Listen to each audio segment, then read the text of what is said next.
अस्सलाम वालेकुम जी। जी अस्सलाम वालेकुम जनाब अली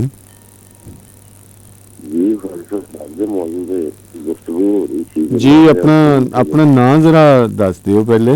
जी। मेरा नाम राशिद है, सन्नाबाद तो अर्ज कर जी रहा। जी जी बिस्मिल्लाह। राशिद साहब डर लगता बिल्कुल लगता है जी। किदे तो मतलब किदे कोलों डरते हो?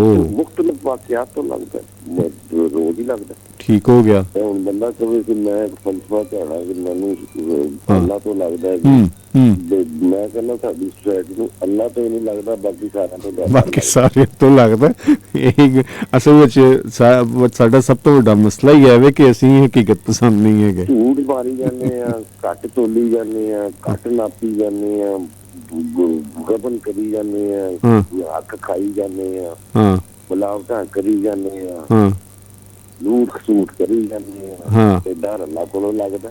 आहो ਡਰ ਸਾਰਾ ਬੰਦ ਅੱਲਾ ਤਾਲਾ ਮਾਫ ਕਰੇ। ਇੱਕ ਮੈਂ ਕਹਿੰਦਾ ਕਿ ਇਹਨੂੰ ਲੋਕਾਂ ਨੂੰ ਅੱਲਾ ਤੋਂ ਨਹੀਂ ਲੱਗਦਾ, ਬਾਕੀ ਸਭ ਤੋਂ ਡਰ ਨਹੀਂ ਬਾਕੀ ਤੇ ਸਾਰਿਆਂ ਤੋਂ ਡਰਦੇ ਨੇ ਨਾ। ਬੇਸਿਕਲੀ ਡਰ ਦੀ ਜਿਹੜੀ ਹੁੰਦੀ ਹੈ ਨਾ ਪੋਜੀਸ਼ਨ, ਉਹਦਾ ਕੁਝ ਮਾਮਲਾ ਹੀ ਇਸ ਤਰ੍ਹਾਂ ਦਾ ਹੈ। ਉਹ ਜਿਹੜਾ ਇਹ ਨਾਮ ਨਿਹਾਦ ਲੱਗਦਾ। ਮੈਂ ਤੇ ਕਹਿਣਾ ਮਤਲਬ ਅਕਸਰ ਔਕਾਤ ਕੋ ਤੇ ਜਿਹੜੀ ਤੁਸੀਂ ਨਸਰ ਮਾਰਿਆ ਸੀ ਕਿ ਸਿਰ ਕੋਈ ਚੀਜ਼ ਦੇ ਖੋਹ ਰਹੇ ਨੇ, ਲੋਕ ਸਨਾਟੇ ਤੁਸੀਂ ਜਾ ਰਹੇ ਹੋ ਰਾਤ ਨੂੰ, ਰਾਤ ਨੂੰ ਹੀ ਲੱਗਦਾ ਅਕਸਰ।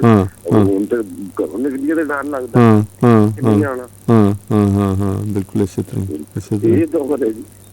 बिल्कुल सही ਲੱਗਦਾ ਗੱਲ ਨਹੀਂ, ਝੂਠ ਬੋਲਦੀ ਜਾਂਦੇ ਨੇ ਲੋਕ। और जिंदाबाद राशिद साहब, ਤੁਹਾਡੀ ਗੱਲ ਨੇ ਕੋਈ ਰਾਹ ਖੋਲਿਆ। ਸ਼ਾਇਦ ਕੋਈ ਆਉਣ ਵਾਲਾ ਸੱਜਣ ਮਿੱਤਰ ਪਿਆਰਾ ਇਹਦੀ ਨਿਸ਼ਾਨਦੇਹੀ ਕਰੇ। ਬਹੁਤ ਮਿਹਰਬਾਨੀ ਰਾशिद साहब, खुश रहो, खैर होवे, खैर ਤੁਹਾਡੇ ਤਾਂ ਰੱਬ ਰੱਖਾ।